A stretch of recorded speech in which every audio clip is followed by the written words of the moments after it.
That's great. Thank you very much for that. So I'll assume a bunch of you live in California. A bunch of us are in California for a big event, the Global Climate Action Summit. And part of that is to look at how we're raising our ambitions as a globe to meet the Paris Agreement. And some of it also is the great spillover is that we're seeing a lot of great California leadership. How often is it that a bill introduction in the California legislature gets sort of global attention, SB 100, which is really amazing, and congratulations.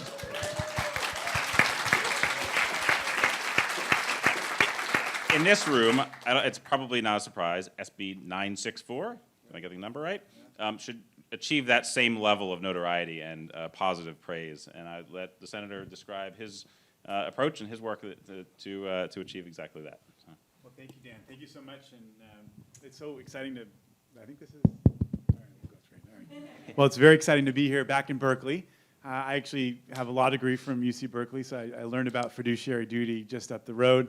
As a law student, and I also studied environmental law, a lot of other things up there, and it's always wonderful to be back here and to feel the activism and the excitement of this town.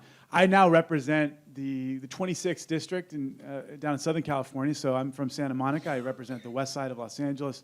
We go from about Hollywood, West Hollywood, all the way west to the Pacific Palisades, Santa Monica, and then the district goes right down the coast to the Pacific, to the Palos Verdes Peninsula, so the whole coastal South Bay, and also Catalina Island, which is a beautiful place to represent, with a lot of environmental problems, by the way. There's 4,000 residents and 1 million annual visitors, so there's a huge strain on their water and their utilities and everything else. So that's a whole other topic we can talk about later. But it's been an exciting time to be in the legislature. I'm just completing my first term. I was first elected in 2014, and certainly we were already very proud of our global leadership role as a state, and I'm sitting in the seat that has a great deal of geographical overlap with Fran Pavley's old district. And of course, Fran had been such an important leader in helping to move the ball so far forward in terms of California's global leadership role. But ever since 2016, our leadership role has become so much more important as a state, and we now have people coming through Sacramento who might not have come through Sacramento in the past, leaders. Global leaders, heads of state, et cetera. In fact, when our governor went to China not too long ago, he had a 2-hour meeting with Xi Jinping, the two of them talking shop about clean energy, cap and trade, other ways that folks can partner. And at the very same time that Governor Brown was there, the Energy Secretary, Perry, was there as well and was not granted a meeting. So I don't know what that means.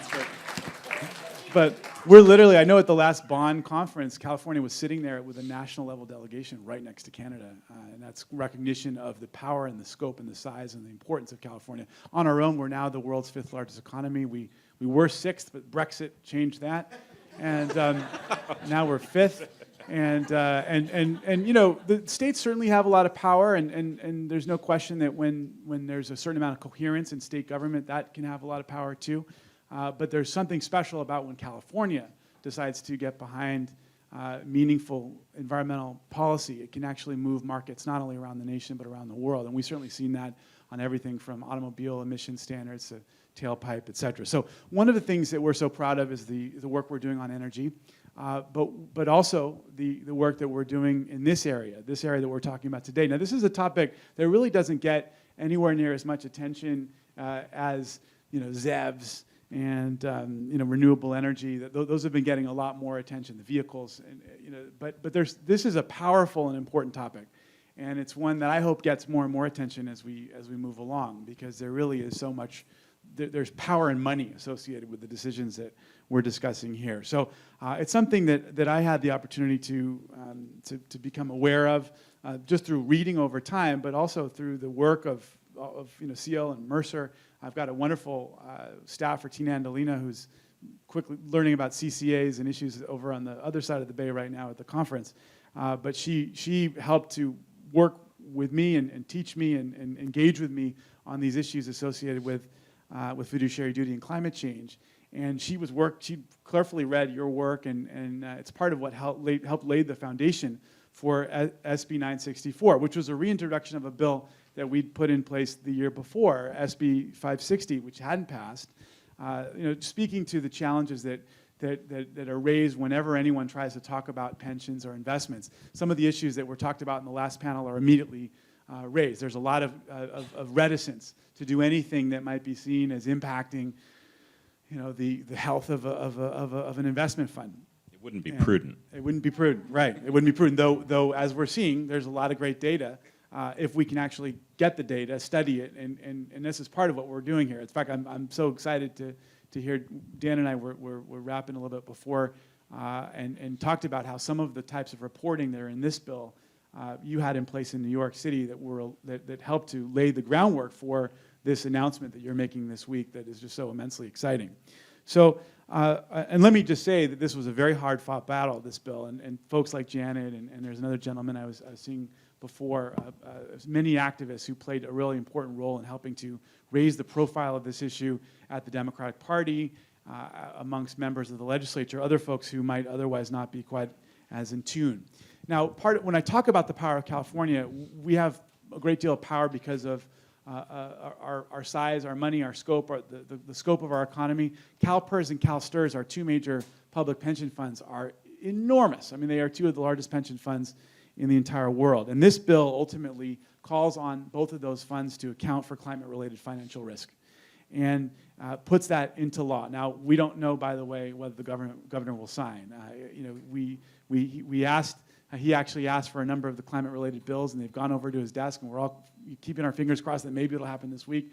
We're certainly very hopeful, but there's no news yet on this bill. We're obviously immensely excited about SB 100, but we're hoping that this bill will also be signed into law. So one main goal of the legislation was to ensure that what we did here could ultimately be exported to other states and other countries as well. We're so cognizant of our leadership role and the questions of scalability. Another goal was to use the power of these two big funds, CalSTRS and CalPERS, to shine a spotlight on climate-related financial risk, much like you're doing today, for other institutions and other investors. The legislation does two key things. For the very first time, we talked about how we now have some good language in British law. If this is enacted, if this is signed into law by the governor, for the very first time, there will be in U.S. law, at the state level, a definition of climate-related financial risk. And in addition, the bill will require funds to report on their analysis of the risk and the actions taken to mitigate that risk.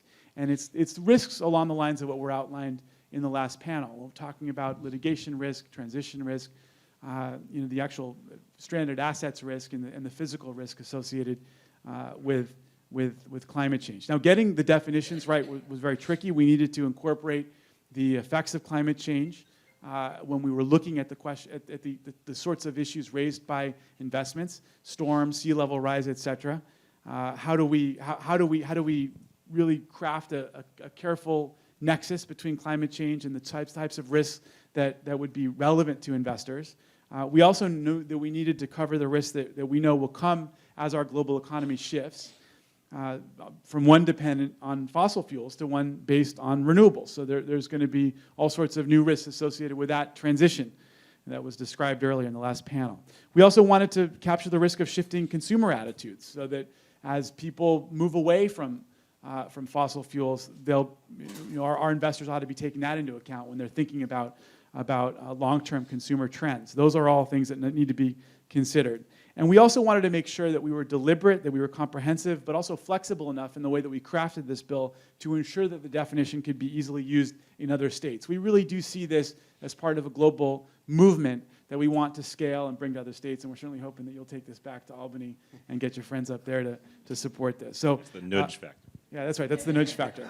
Now, most substantial is this for things like what New York is doing right now is the reporting requirement. We made sure that there'd be some tough standards in the reporting requirement in 964. This, of course, is a delicate balancing act. The funds have constitutional autonomy under the state constitution, which is designed to insulate them and allow them to fulfill their fiduciary duty, which is obviously enormously important.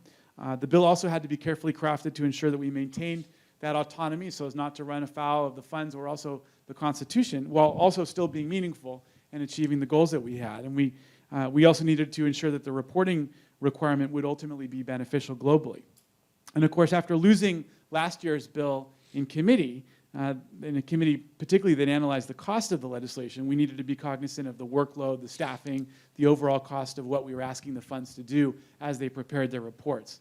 So in the end, the bill calls on the plans, on CalSTRS and CalPERS, to report on methods used in analyzing the risk. Other countries and funds can then learn from this data. That's one important thing. Two, they need to report on the impact to the fund as the world implements the Paris Accords. Again, this information can be used globally to inform efforts to address risk. So hopefully the next time we come together with a conference of this type, we'll have so much more data. We also need to report on the fund's exposure to climate-related risks. And we also, the funds themselves asked us to add in language to have them report on their engagement activities so they could use these reports as a way of touting some of the positive things that they were doing in this area. So that was nice. It was nice to have them take a little bit of ownership, actually, and interest. Now, given that both the funds currently have governance documents already requiring them to consider climate risk, passing the bill should have been easy, but it really wasn't. We ran into a lot of challenges. We couldn't get the bill 560 passed the first time, but we worked really closely with the plans themselves, advocates, leaders such as the Center for International Environmental Law and 2 Degrees Investing, and then, of course, a lot of members of the legislature and folks in the administration as well. Collaboration was super important in this effort, and every perspective helped us to craft the measure with our goals in mind, knowing ultimately that we're setting an example and we needed to do it right. So I'm very, very hopeful that the governor will see to it to support this and sign it into law. And we're really hopeful that this will be a model that we can then build upon. And with the new governor coming in, we'll be able to continue to be more and more aggressive in addressing the issues raised by this conference today, in helping to make sure that California's pension funds do right by the future in taking on this issue headlong. So thank you so much. Thank you, Senator.